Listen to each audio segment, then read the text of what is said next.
Plugged into DFW, I'm Adrienne Bankert. Okay, today we're talking about New Year's resolutions, how to keep healthy. We're also talking about vitamins and keeping our mind and bodies renewed. A new study warns about the possible health risks from not getting enough vitamin D. Researchers in Copenhagen say a vitamin D deficiency may be associated with a 40% higher risk of dying from cancer. The study says more research is needed to determine the best ways to get vitamin D, either through sunlight or diet. And there's new evidence that eating a Mediterranean diet could add years to your life. Researchers say avoiding processed foods and red meat in favor of fresh veggies, fruits, nuts, and fish appears to protect DNA from damage that occurs from aging. Other types of generally healthy diets provided some of the same benefits, but researchers say the Mediterranean diet still appears to be the most effective, which we've been hearing for years, and finally it's maybe sinking in. Joining us right now is executive chef and dietary consultant Deb Cantrell. Thanks so much for being with us. Thank you for having me. You brought this beautiful spread out, and a lot of us want to get more fresh fruits and veggies into our diet. We want to avoid the processed sugar and the foods that are bad for us, but around the holiday times we just dive right in. So how do we get out of that habit into the new year? Well, there's some very easy ways that you could do it, but first you have to know what the sugar does in your body. Exactly. So tell us what your science has told you about sugar. Well, sugar can either be really good for your body or it can be really bad for your body. It makes a difference in your health, whether you're going to gain weight or lose weight.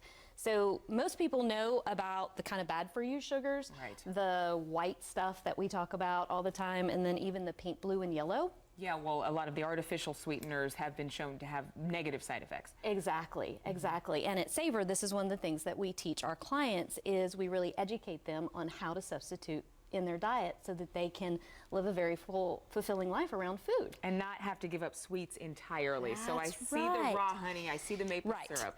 So we're going to split sugar up so that you really know how to use it. So we're going to start with the high glycemic sugars and what they do in your body.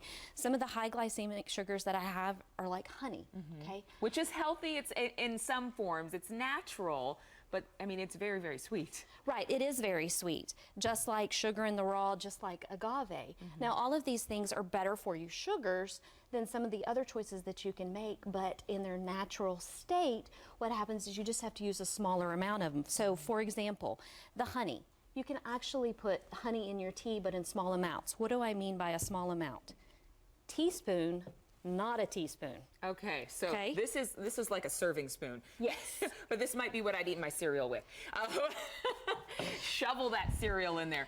But 1 teaspoon of honey versus several tablespoons of honey. Right. So literally a teaspoon of honey that you put in and stir up. Again, not a tablespoon. Because most people don't realize what a teaspoon is. Right. So they overindulge in it. Good for you, small amounts. Okay. This is in your tea. Same thing with maple syrup. Same thing with agave. Right. Okay. Same thing.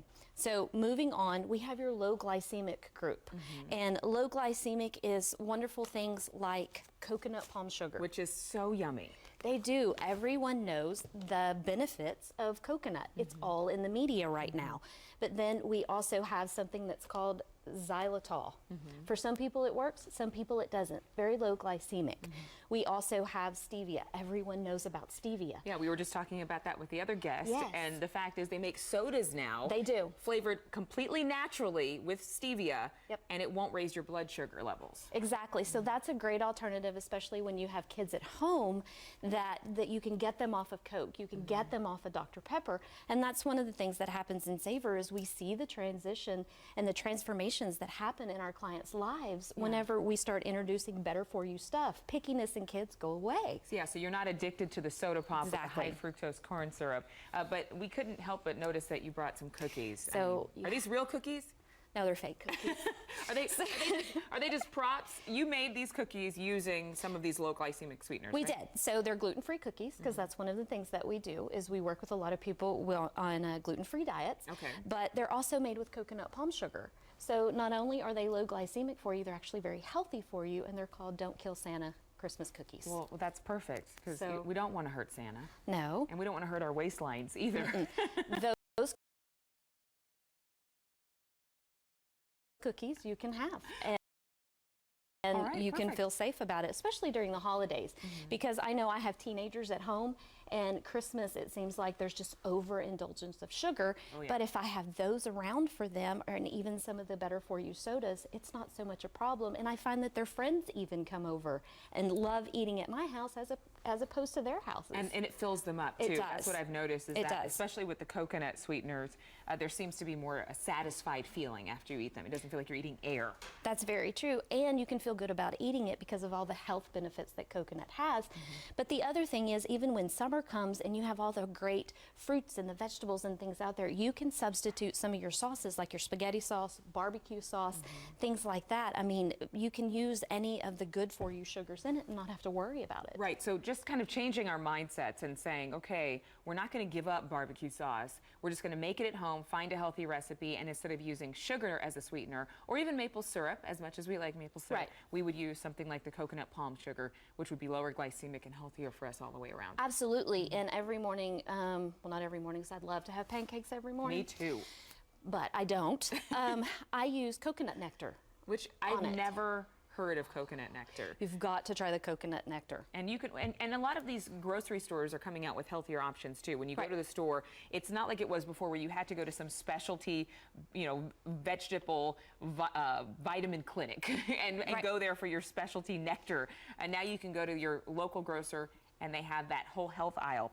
Let's talk about fruits, because I was just telling one of our other authors, Nancy, that we like fruit, we like dried fruit, but berries seem to be the answer to anybody with a sweet craving because they are lower in glycemic index. Very true. So this is a very easy technique whenever you go to the grocery store, because then you don't have to worry about, oh my gosh, is this going to turn to sugar? Is this good for me? Is this bad for me?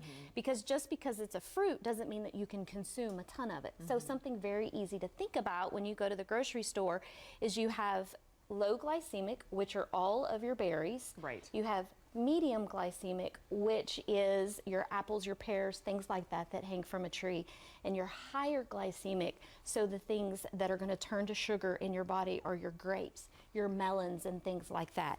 Berries, eat them every day, Yeah. as much as you want. Very good for you, very much cancer fighting antioxidant properties that are in them.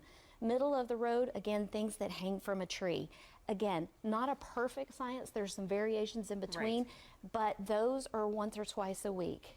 Your grapes and your melons, that's a candy. Yeah, exactly. Those are That's desserts. indulgence. Yes, Right, those are right, your right. desserts. And Absolutely. speaking of grapes, wine, a lot of people know that they've got to back off a lot of alcoholic beverages if they're trying to eliminate some weight and avoid sugar consumption. But do you have any tips on wine drinking for people watching at home? You're asking the wrong person. Okay. No, I'm playing. No. Honestly, as far as the wine, the white wines are going to have more sugar in them than the red wines. Red wines have more of the properties that you want in them to make it more of a health benefit. The antioxidants. Antioxidants, things like that. Resveratrol. Yeah. All of those. That's going to be a healthier choice for you. And research even states that a glass of wine a night, and not a glass of wine a night, glass of wine 4 a night, ounces. Yeah, 4 ounces is perfect. actually will help with heart disease and cholesterol and all of those things. But again, Perfect. that's moderation. All right, it's all about moderation. And now you have some great ideas. Thank you so much. You're so welcome. To Chef Deb Cantrell. We'll be right back.